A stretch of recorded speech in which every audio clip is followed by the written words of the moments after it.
नमस्कार दोस्तों। तो आज हम करने वाले हैं ड्यूल स्टार्टर एक कनेक्शन। तो ये हमारे पास क्या है, एक ड्यूल स्टार्टर है।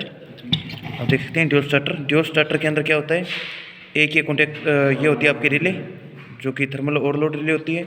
और इधर वाला हो गया अपना कॉन्टैक्टर, जो सामान्य कॉन्टैक्टर होता है 3 फेज का। और ये 3 फेज का ड्यूल स्टार्टर है, जो कि 5 HP तक की मोटरों चलाने में काम आता है डायरेक्ट सप्लाई में। तो अभी इसके क्या करने वाले हैं, अपने कनेक्शन करने वाले हैं। ध्यान रहे, 5 HP तक की मोटर को चलाइए और इसके कनेक्शन किस तरह से होते हैं वो अपने देखने वाले हैं। कि यहाँ पे जो होगा, आप देखिए, आपको फ्रंट में ये 3 टर्मिनल दिखते हैं। यहाँ पे ये होते हैं लाइन के। यहाँ पर जो आपकी 3 फेज की सप्लाई आ रही है, वो आप यहाँ पे क्या करेंगे, तीनों फेज को डायरेक्ट दे देंगे। और इधर का जो ये वाला बटन होता है, ये वाला जो स्विच है, यहाँ पे पुश बटन लगा होता है, ये होता है इसका NC, जो कि मोटर को बंद करने के लिए काम आता है। और जो इधर वाला होता है, ये होता है आपका NO, जो कि स्टार्ट करने के लिए काम आता है। फिर अपने बात करते हैं कॉन्टैक्टर पर। तो कॉन्टैक्टर पर देखिए 1, 2 और 3, ये जो इधर वाले 3 कॉन्टैक्ट टर्मिनल होते हैं, ये तो होते हैं मेन सप्लाई के, जहाँ से क्या होगी, मोटर के लिए आउटपुट निकलेगी। स्टार्टर की जो आउटपुट होगी, यानी कि मोटर के लिए सप्लाई निकलने वाली, वो यहाँ से निकल जाएगी। यानी कि यहाँ से लेकर यहाँ तक ये जो आपके टर्मिनल थे, कनेक्शन थे, ये तो हो जाएंगे पावर सप्लाई के। और ये जो चौथा यहाँ पर बच जाता है, ये होता है एक्सिलरी कॉन्टैक्ट, जो कि क्या करता है, NVC को कंट्रोल करने के लिए काम आता है। तो अभी अपने देखने वाले हैं ड्यूल स्टार्टर की कंट्रोल वायरिंग किस तरह से की जाती है। तो अपने कंट्रोल वायरिंग करने वाले हैं। कंट्रोल वायरिंग के लिए क्या होता है, यहाँ पर जो NVC लगी होती है, ये देखिए यहाँ पे NVC है। NVC के लिए अपने क्या होता है, 2 फेज देने होते हैं। यहाँ से 2 फेज अपने NVC के अंदर देने वाले हैं। तो उसे क्या करना होगा, कंट्रोल करना होगा। कंट्रोल किससे, एक फेज तो अपने क्या करेंगे, डायरेक्ट देंगे। एक फेज को क्या करते हैं, अपने डायरेक्ट NVC के अंदर दे देते हैं। यानी कि ये फेज उठाकर अपने क्या कर देते हैं, डायरेक्ट NVC के अंदर कर देते हैं। तो चलिए अपने NVC में कनेक्शन करते हैं स्टार्ट से। यानी कि एक फेज मैं यहाँ से उठाकर यहाँ पर NVC के अंदर डायरेक्ट दे देता हूँ।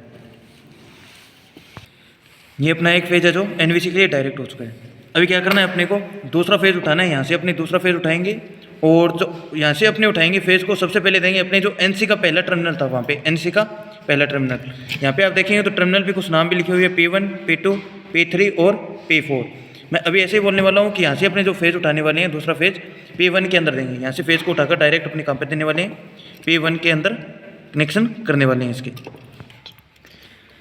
और ये देखिए अपना यहाँ से फेज उठ चुका है और NC के पहले टर्मिनल P1 के अंदर आ चुका है। अभी आगे की सप्लाई के लिए अपने P2 से उठाकर कहाँ पर देना है, P3 के अंदर। यानी कि यहाँ से जो सप्लाई उठेगी और इसके अंदर यहाँ पर आने वाली है। तो इसके लिए अपने एक वायर काम में लेने वाले हैं, जो कि अपने यहाँ पर इनको कस देना है अच्छे से। इस टर्मिनल और इस टर्मिनल के अंदर इसको कसना है। अभी ये जो वायर थी, अपनों ने क्या किया है, यहाँ से P2 से लेकर P3 के अंदर एक वायर को कस दिया है। यहाँ पर उसका इतना कनेक्शन होने के बाद में अभी अपने क्या करना है, P4 से एक वायर को उठाना है। P4 से एक वायर को उठाएंगे, अपने काम पे दे देंगे, NVC के दूसरे टर्मिनल में देने वाले हैं। यानी कि P4 से एक वायर को उठाना है और कहाँ पे आ जाएगी वो, अपने NVC के दूसरे टर्मिनल के अंदर आने वाली है। तो यहाँ पे एक अपने वायर कनेक्शन कर देती है। ये अपने देखिए यहाँ से कनेक्शन इसके हो चुके हैं। कनेक्शन होने के बाद में अभी अपने इतने कनेक्शन हो गए। अभी जैसे ही अपने इसको सप्लाई देते हैं, यहाँ पे 2 फेज की सप्लाई आती है, तो अपने NO से इसको क्या करेंगे, ऑन करेंगे। NO से क्या कर देते हैं, इसको ऑन कर देते हैं। जैसे ही स्टार्टर ऑन होगा, ऑन ये कब तक रहेगा, जब तक इसको अपने दबा कर रखेंगे। जब तक अपने NO को प्रेस करके रखते हैं, तब तक तो क्या रहेगा, स्टार्टर ऑन रहेगा, अपना NVC के अंदर सप्लाई चलती रहेगी। जैसे ही अपने NO को छोड़ देते हैं, जैसे NO को छोड़ देंगे, तो यहाँ से क्या हो जाएगा, सप्लाई आना बंद हो जाएगा यहाँ पे। क्योंकि यहाँ से इसके क्या हो जाते हैं, टर्मिनल कॉन्टैक्टर होते हैं जो वो अलग हो जाते हैं। तो अभी इसका जो कंटिन्यूटी बनाने के लिए अपने क्या करना होता है, जो एक एक्सिलरी कॉन्टैक्ट होता है, कॉन्टैक्टर में आपको बताया था 1, 2 और 3, ये तो 3 थे पावर सप्लाई के लिए। और जो चौथा था अपना कौन सा कॉन्टैक्ट, एक्सिलरी कॉन्टैक्ट था। ये एक्सिलरी कॉन्टैक्ट होता है, यहाँ से अपने सप्लाई उठानी है और P3 के अंदर देना है कनेक्शन। यहाँ से सप्लाई उठाकर अपने देंगे P3 के अंदर। तो ये क्या होगा कि एक बार तो इससे चल जाएगा और उसके बाद में क्या है, डायरेक्ट सप्लाई इससे चलती रहेगी, अपनी डायरेक्ट सप्लाई से चलती रहेगी। और जब भी बंद करना हो तो अपने NC क्या करेंगे, इसको बंद करेंगे। तो अपने एक वायर को लेना है और एक्सिलरी कॉन्टैक्ट से अपने क्या करना है, P3 के ऊपर इसके कनेक्शन कर देने हैं। तो इसके कनेक्शन करते हैं अपने। अभी क्या था, अपना एक्सिलरी कॉन्टैक्ट से P3 के अंदर कनेक्शन हो चुके हैं। तो इस तरह से क्या होगा, अपने पूरे स्टार्टर के जो कनेक्शन है वो कंप्लीट हो चुके हैं। देखिए एक फेज था, अपने डायरेक्ट NVC के अंदर दे दिया, और एक फेज को अपने यहाँ से उठाया P1 के अंदर दिया है। एक फेज को यहाँ से उठाकर P1, ये P1 था अपना। जो आपके NC के जो कॉन्टैक्टर होते हैं, ये था NC, नॉर्मली क्लोज होता है जो बंद करने के लिए, यानी कि O बटन की तरह काम करेगा। और जो NO होता है वो होता है ऑन करने के लिए, ये ओपन स्विच होता है एक, ठीक बात है, मोटर को स्टार्ट करने के लिए। अभी जो P1 और P2 के जो टर्मिनल है, P1 और P2, ये तो है NC के, और P3 और P4 है वो है NO के। एक फेज को उठाकर अपने डायरेक्ट एनवीसी में दिया और एक फेज को अपने उठाकर कहाँ देना है, P1 के अंदर। फिर P2 से अपने को कनेक्शन उठाना है, P2 से अपने को वायर उठाना है और P3 के अंदर, P3 के अंदर दिया है। P3 से एक वायर आएगी फिर कहाँ पे, P4 में। P4 से अपने वायर उठानी है और एनवीसी के अंदर दूसरी वायर यहाँ पे चली जाएगी। ये अपनी एनवीसी कहाँ सप्लाई हो चुकी है।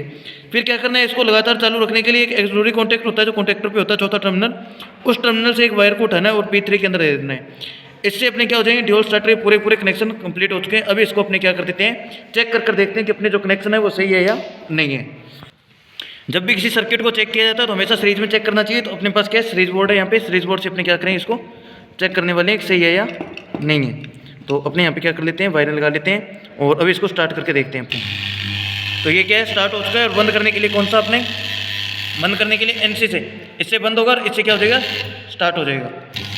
यहाँ से स्टार्ट और यहाँ से क्या हो जाएगा, बंद हो जाएगा। अब इसको क्या करते हैं, अपनी पैरेलल में सप्लाई देकर देखते हैं कि पैरेलल में सही चलता है कि नहीं चलता। तो पैरेलल में सप्लाई देखने के लिए क्या करेंगे, अपनी इन वायरों को यहाँ पे अच्छे से कस लेते हैं। अभी अपने ने इसको क्या है, पैरेलल सप्लाई दे दी है। पैरेलल सप्लाई देने के बाद में अपने करते हैं इसको ऑन। तो अपना जो एनओ था उससे ऑन हो जाएगा।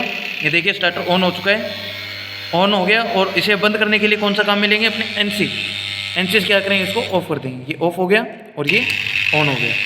अभी आप मोटर के कनेक्शन कर रहे हो तो यहाँ पे क्या करेंगे, आप 3 फेज की सप्लाई, यहाँ पर 3 फेज की सप्लाई देंगे और यहाँ से मोटर के लिए 3 फेज आउटपुट उठा लेंगे। ये डायरेक्ट मोटर को चलाने के लिए होता है, इसलिए इसका नाम भी क्या है, DOL है, डायरेक्ट ऑनलाइन स्टार्टर। तो अपनों ने किया इसकी कंट्रोल वायरिंग। आपको कंट्रोल वायरिंग अच्छे से समझ में आ गई होगी। अगर अभी कोई डाउट है तो आप हमें कमेंट कर सकते हैं।